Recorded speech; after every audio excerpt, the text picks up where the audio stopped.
말씀 요한복음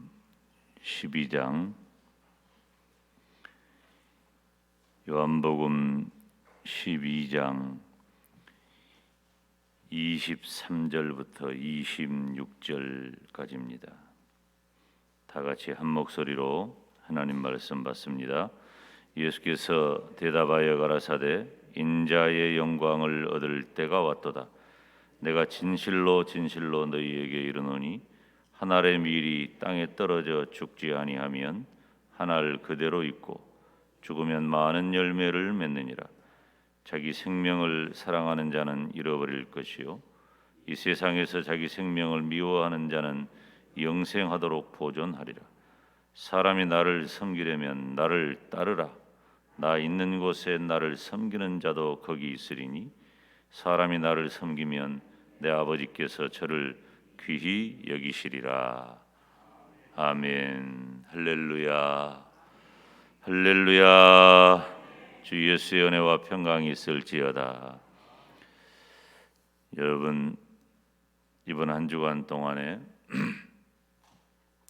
하늘의 밀이 되신 우리 주님, 우리가 따르는 성도로서 나도 하늘의 밀이 되게 하소서. 사실은 우리가 하나님의 말씀을 대할 때 가장 중요한 것은 나에게 어떻게 이 말씀이 적용되느냐 하는 거죠. 우리가 여러분 객관적인 어떤 지식을 하나 더하고 공부를 하나 더하는 것도 뭐 무의미한 것은 아니에요. 그렇지만 내 삶에 적용하는 것에 비하면 그것은 아무것도 아닌 거예요. 내가 진실하게 하나님의 말씀에 내 삶을 비추고 내가 그 하나님의 말씀대로 내 삶에 적용해서 살아갈 수 있다면 그것이 바로 성도의 삶이고 제자의 삶입니다. 그래서 우리 주님께서 하늘의 밀이 되신 이 고난의 모든 여정을 우리들이 생각하면서 우리들은 다 가져야 할 것, 취해야 할 것, 이루어야 할 것에 먼저 우리가 목표가 있지만 우리 주님께서는 그러한 목표 이전에 하늘의 밀이 되어 죽고 썩으셨단 말이에요. 그래서 희생이 영광이다. 왜? 하늘의 밀이 땅에 떨어져서 죽고 썩지 않으면 어떤 열매도 기대할 수 없어요. 하늘 그대로 있는 거예요. 그래서 예수님께서 하늘의 밀처럼 스스로 죽으시면 수많은 생명을 살릴 수가 있다는 말씀이에요. 예수님이 죽으셔야 비로소 영광스러운 새 생명을 탄생시킬 수가 있는 겁니다. 그래서 주님은 나를 위하여 십자가에 못 박혀 죽으신 줄로 믿습니다. 주님이 그렇게 죽으셨기 때문에 내가 살게 된 겁니다. 그래서 따라서 합시다. 하늘의 밀이 되게 하소서. 여러분, 이것은 기도이고 다짐이고 목표이고 우리가 꼭 그렇게 해야 할 일이에요. 하늘의 밀이 되게 하소서. 예수님을 믿는 성도된 저와 여러분이 주님을 따른다고 하는 것은 무엇입니까? 나를 희생하는 거예요. 나를 희생하지 않으면 아무 일도 일어나지 않습니다. 그런데 우리가 원하는 것은 무슨 일이 일어나기를 원해요. 역사가 일어나기를 원해요. 목표하는 바가 이루어지기를 원해요. 소원이 이루어지기를 원해요. 그런데 나를 희생하지 않기 때문에 아무 일도 일어나지 않는 거예요. 나를 희생한다는 것은 하늘의 밀이 땅에 떨어져서 죽는 것과 같은 이치예요. 그래서 성도된 내가 하늘의 밀처럼 나를 희생해야 되는 거예요. 우리가 얼마나 많은 순간, 많은 상황 가운데 내 자존심과 내 체면과 내 위치에 매여서 내가 죽고 썩어져야 할 일들을 못하고 있는가? 이건 다른 사람 얘기가 아니라 내 얘기니까, 말씀 전하는 이 김 목사 얘기니까. 그것이 뭐라고? 그거다 나를 포기 못해서 좋은 가정, 좋은 교회는 그냥 이루어지지 않습니다.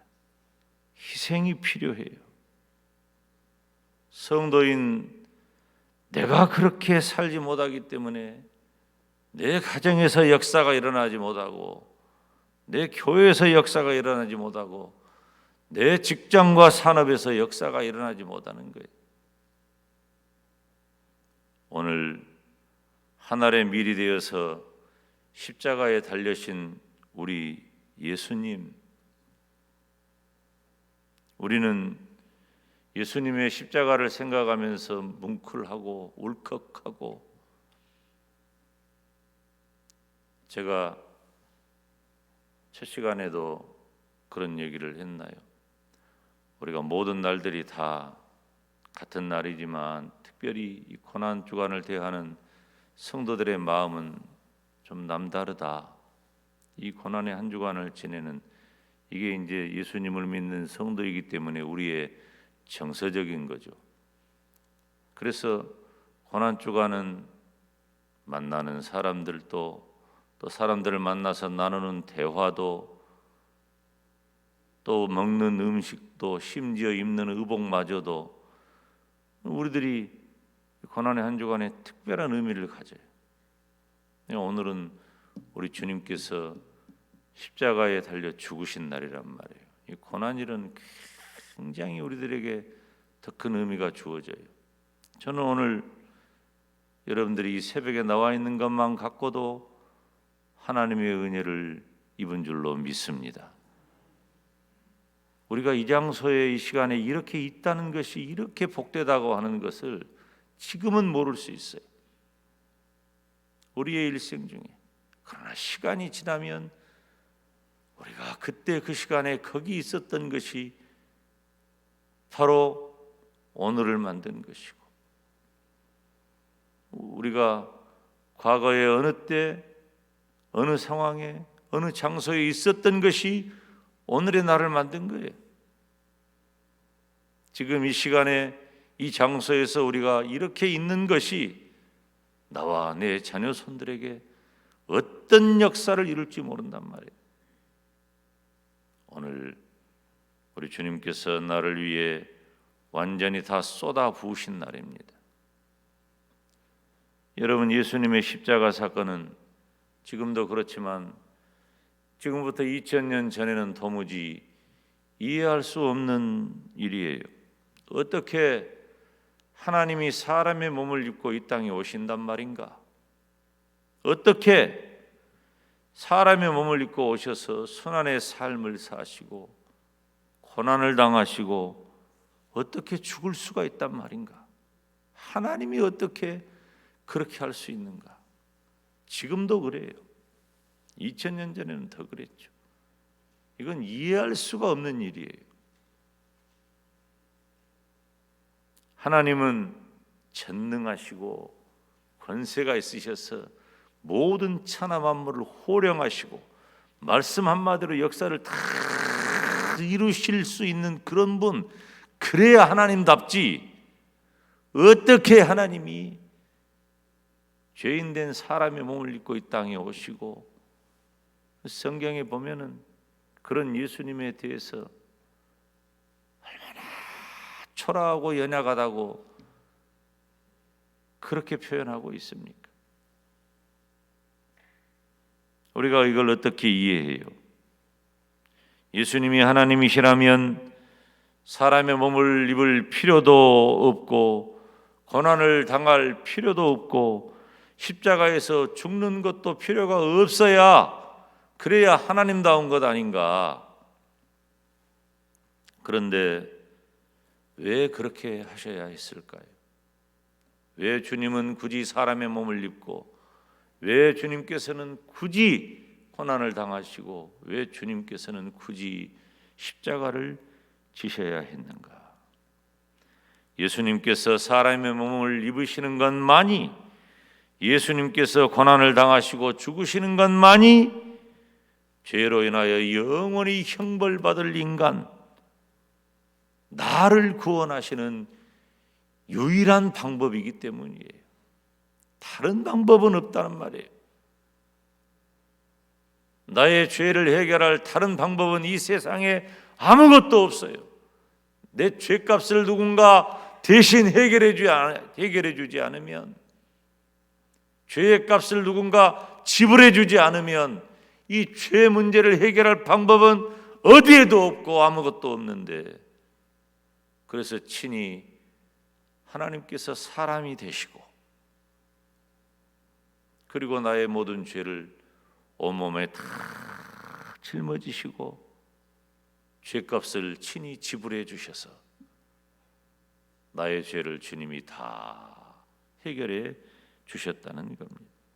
나를 사랑하시는, 그리고 인간을 사랑하시는 하나님께서는 내가 지옥으로 떨어져서 영원한 형벌 가운데 있기를 원치 않으셔요. 나의 죄를 대신 담당할 어린 양 예수님을 이 땅에 보내시고 죽게 하셨어요. 구약은 바로 성막과 성전 제사를 통해 어린 양의 피 흘림을 통해 죄가 사해진다라고 하는 사실을, 그렇게 예수님께서 이 땅에 오시고 그렇게 죽으셔야 죄 문제가 해결된다는 사실을 얼마나 많이 계시해 줬냔 말이에요.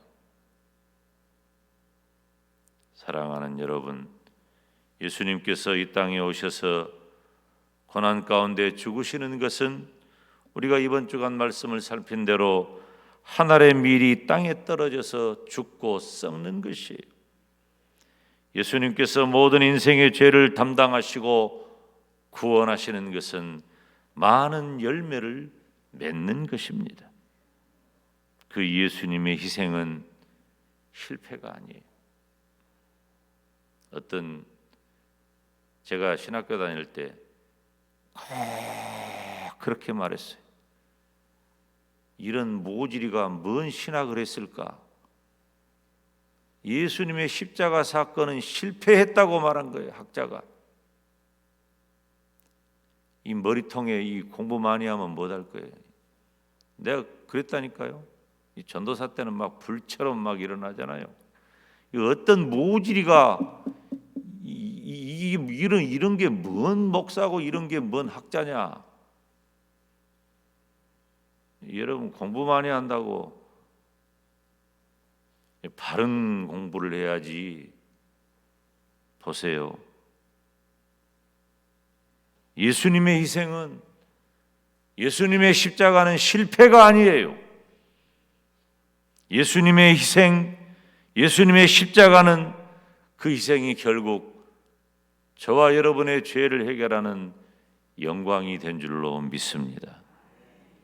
우리는 성경을 통해서 마치 들여다보며 기록한 것 같은 예언의 말씀을 듣습니다. 오늘 고난 주간 가운데 십자가에 달려 죽으신 고난일이기 때문에 우리가 이 성경을 함께 읽기를 원합니다. 이사야 53장 4절부터 6절 말씀입니다. 다 같이 읽습니다. 시작.